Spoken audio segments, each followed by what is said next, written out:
आज पॉलिटेक्निक यानी हम जनरल साइंस से स्टार्ट करें, जिसमें एसएससी, रेलवे, पॉलिटेक्निक, आईटीआई, जितने भी कम्पिटिटिव एग्ज़ाम होता है सभी के लिए कारगर होगा।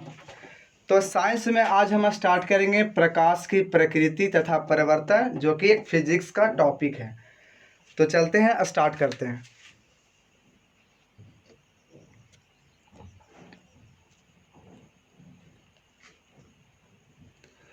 तो प्रकाश की प्रकृति, हम प्रकाश के बारे में पहले देखेंगे किसकी प्रकृति क्या है। जैसे कि ये लाइट तो हम देखते हैं कि सीधी रेखा में गमन करती है, ये वक्र रेखा में कभी गमन नहीं करती है। फिर हम लोग को इसमें जानना होता है कि प्रकाश इनविजिबल होता है, प्रकाश को हम देख नहीं सकते हैं, लेकिन प्रकाश के सहारे हम बहुत सारे चीज़ों को देख पाएंगे। तो इसके बारे में हम लोग को पढ़ना है। इसके बाद हम लोग को डिस्कस करनी है परावर्तन के बारे में, कि प्रकाश अगर एक वस्तु पर अगर पड़ जाए तो पड़ने के बाद वो किधर जाता है, और जब पड़ने के बाद जो टकराता है तो उस घटना को क्या कहते हैं।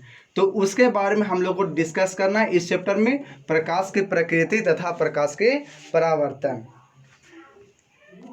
ठीक है, तो चलते हैं, कुछ रीडिंग भी दे लेंगे और उसके पहले हम लोग कुछ बातें पढ़ लेते हैं।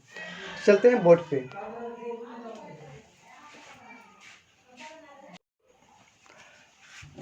तो पहले देखते हैं प्रकाश की प्रकृति के बारे में, कि प्रकाश इनविजिबल है, प्रकाश अदृश्य होता है। कैसे हम लोग एक कुछ एग्जाम्पल के आधार पे हम लोग देख पाएंगे कि प्रकाश को नहीं देखते हैं। जैसे मान लिया कि हम यहाँ पर लिखें प्र लिखा हुआ है, अब अगर हम यहाँ पे हाथ रख दें तो दिखाई क्या दे रहा है, प्र दिखाई दे रहा है कि हाथ दिखाई दे रहा है। तो ऑब्वियसली हाथ दिखाई दे रहा होगा। इसका मतलब जो दिख जाता है उसके पीछे वाले को हम नहीं देख पाते हैं। तो इसी प्रकार से हम सोचें कि अगर आपके आँख, ठीक है, और आपका स्क्रीन दोनों के बीच में गैप है, गैप में क्या है, प्रकाश है। अगर वही प्रकाश दिखाई दे देता तो आँखों के सामने सिर्फ और सिर्फ प्रकाश होता, कभी हम लोग देख नहीं पाते। इसका मतलब है कि प्रकाश नहीं दिखता है तब तो हम इसको देख पाते हैं, अगर प्रकाश ही दिख जाता तो उसके पीछे वाले को नहीं देख पाते। यानी प्रकाश नहीं दिखता है तो हम इस तरह से कह सकते हैं कि प्रकाश इनविजिबल होता है, प्रकाश अदृश्य होता है। दूसरी बात प्रकाश के बारे में, कि प्रकाश हमेशा सीधी रेखा में चलता है।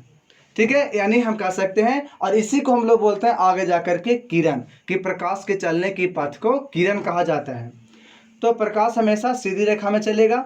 इसकी जो स्पीड होगी वो 3 × 10⁸ मीटर पर सेकेंड होगी निर्वात में, यानी वैक्यूम में। कभी भी इसका स्पीड वैक्यूम से ज़्यादा और किसी माध्यम में नहीं हो सकता। सबसे ज़्यादा प्रकाश का जो स्पीड होता है वो वैक्यूम में ही होता है। ठीक है, अगर हम चलते हैं यहाँ पर कि किसी माध्यम के निकालना अगर हो, तो मान लेते हैं कि अगर ये वाटर का हो, मतलब पानी वाला माध्यम हो, तो इसमें प्रकाश की चाल कितना होगा। तो किसी माध्यम में प्रकाश की चाल निकालना होता है तो एक फॉर्मूला हमें पढ़ना होगा, V = C/μ। म्यू यहाँ पर अपवर्तनांक होगा, C आपका प्रकाश की चाल वैक्यूम में, और आपका भी है प्रकाश की चाल किसी भी माध्यम में।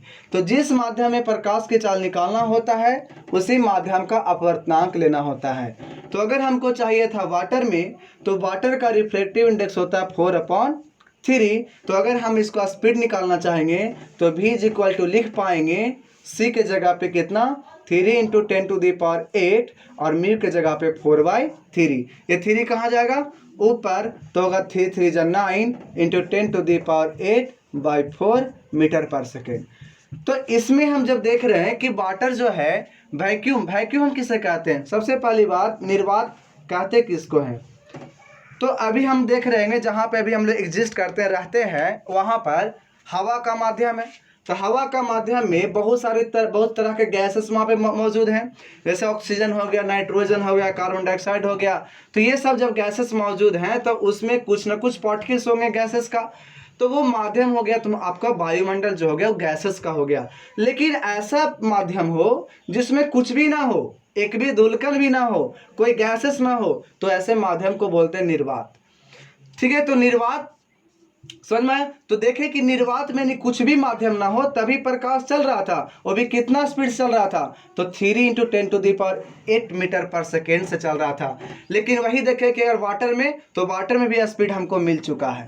तो इसका मतलब है कि निर्वात में भी चल सकता है रे, और उसके बाद वाटर किसी भी माध्यम में भी चल सकता है, यानी प्रकाश को चलने के लिए किसी माध्यम की जरूरत नहीं है। दोगे तभी चलेगा और नहीं भी माध्यम रहेगा तो भी चलेगा। तो इसका मतलब हम कह सकते हैं कि एक नॉन मैकेनिकल वेव है। नॉन मैकेनिकल वेव उसे कहते हैं, वैसा वेव, वैसा तरंग जिसको चलने में माध्यम की आवश्यकता नहीं होती है, उसे हम लोग क्या कहते हैं, नॉन मैकेनिकल वेव कहते हैं। तो हम कह सकते हैं ऐसे कि जो प्रकाश होगा वो एक नॉन मैकेनिकल वेव भी होगा। अब उसके बाद एक और वेव की इसमें जानकारी लेनी होती है। एक होता है ट्रांसवर्स, एक लॉन्गिट्यूडनल यानी अनुप्रस्थ, और एक होता है अनुदैर्ध्य। तो याद रखना है कि जो प्रकाश होगा वो अनुप्रस्थ तरंग होगा, ठीक है। लेकिन अगर यही साउंड की बात करेंगे ध्वनि के, तो ध्वनि होता है अनुदैर्ध्य यानी लॉन्गिट्यूडनल, और प्रकाश ट्रांसवर्स यानी अनुप्रस्थ। उसी प्रकार से मैकेनिकल बोले थे तो आपका होगा साउंड, और अगर नॉन मैकेनिकल वेव बोलेंगे तो होगा लाइट, ठीक है। तो मैकेनिकल साउंड हो जाएगा और नॉन मैकेनिकल लाइट होगा। इसमें एक चीज और क्या देखें, ये होगा लॉन्गिट्यूडनल। लॉन्गिट्यूडनल को हम लोग बोलते हैं अनुदैर्ध्य, और इसको बोलते हैं यहाँ पे